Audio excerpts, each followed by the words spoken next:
The holidays are full of traditions, from baking cookies to decorating the Christmas tree. With that, the magic of the Christmas tree and the lights, there's nothing quite like it. If you want to capture the magic of Christmas, of your kids experiencing the Christmas tree, stay tuned. This video is all for you. No matter what type of camera, if you're using your phone, a point and shoot, or mirrorless or DSLR camera, this video will give you tips that will help set you up for success and make it a fun experience.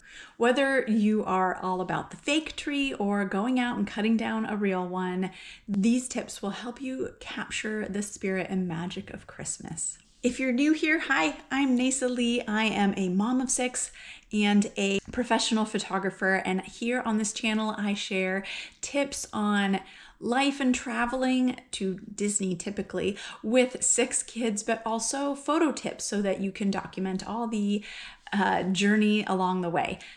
I hope you hit subscribe, and then let's dive into these tips. Before we even get to the photo tips themselves, everything actually starts with the lights. When you go to the store, you're going to see so many kinds of lights and it might feel a little overwhelming. But the light does matter. First, you want white lights because they're going to offer more light to light your subject.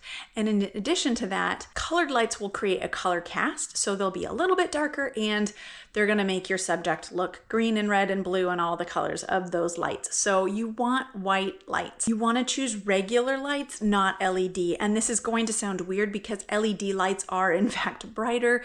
However, when you're photographing them, it will look like some of the light strands are out versus the regular lights. It's something way more technical than I want to get into, but just know that if you do have LED lights and you're taking photos and noticing that it looks like strings are out, that's because you're using LED lights. So grab those regular lights. Then I want you to know that you're gonna need lots of lights, and I mean lots of lights. If you think you put enough on your tree, you're gonna wanna grab 2 to 3 more boxes of those lights.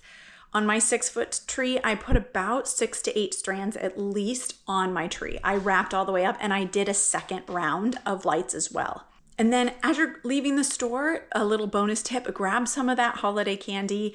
Those candy canes or festive treats, those we'll use later. When you're setting up your tree, you're gonna string those lights on. And again, you wanna make sure that there are plenty of strings on there, that you're really having lots and lots of lights. Once it's packed with light, then it's time to wait until it gets dark. Now that it's dark, you're going to turn off all the lights in your house besides the tree. And as you can see here, I took a couple pictures with some background lights on, like the living room lights were off, but you can see some light behind coming from the dining room and kitchen takes off some of that attention onto your subject. And so turning off all the lights, including the TV, because 1, that will cause color cast, and 2, it's just more distracting light. You're gonna wanna turn all those lights off, and then you're set to capture the magic. You can have the kids put on some festive PJs. We always like to get into our Christmas PJs when we're doing this. It's nighttime, let's get snuggly in those holiday PJs. Now that you're set to capture the magic, here are a few tips to make this time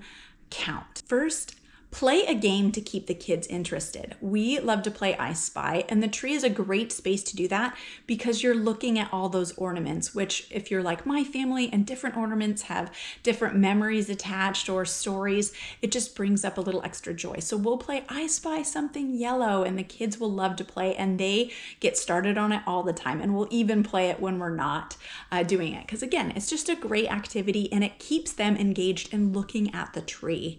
Which leads us to number 2, use that light on their faces. So as they're looking at the tree, you want that. And this isn't the time to get a portrait with all the tree lights behind them because you're not gonna have any light on their face. You need that light from the tree lighting their face, lighting their subjects. As they're playing I Spy, as they're playing these games, it's a great time to just get all the angles, move around the tree, get far back, get in close, capture some different details, really tell the story of your time, your kids experiencing the magic of Christmas and the tree and this fun activity that you're doing. So getting those different angles. I always add this into my photo tips, but jump in the photo, get your spouse, partner, friend, have one of the kids set up a tripod, do something to get in the photo with them too. This is a time that I'll usually be like, okay, quick snuggle mom session. We're gonna sing a Christmas song right here. I try and keep it really light and fun, super fast, but get in the photo. They're really special photos to have too. And then that brings us to, remember a few minutes ago, I just told you to grab those treats at the store. Now's the time to bring it out. You've played some games, and now if you want them to kind of sit around the tree and give you a little bit more practice, maybe have a little more different variety, this is the time to bring out the candy canes. Have them sit with the candy canes, play some Christmas music, have them looking up at the tree, looking around, and eating those candy canes. Those treats will go over well. Again, you're ending it with like a fun activity. My kids love the treat. As always, I remind you to keep it fun. This isn't the time to make them pose, make them be really strict, to make it not fun. I mean, this is the spirit of Christmas and magic, and if you're hounding them or barking orders or making them pose and be in super awkward areas, they're not going to want to participate. So keep it fun. My kids look forward to this activity every year because I keep it light, fun, and playful. And that's it. I try and keep it super simple.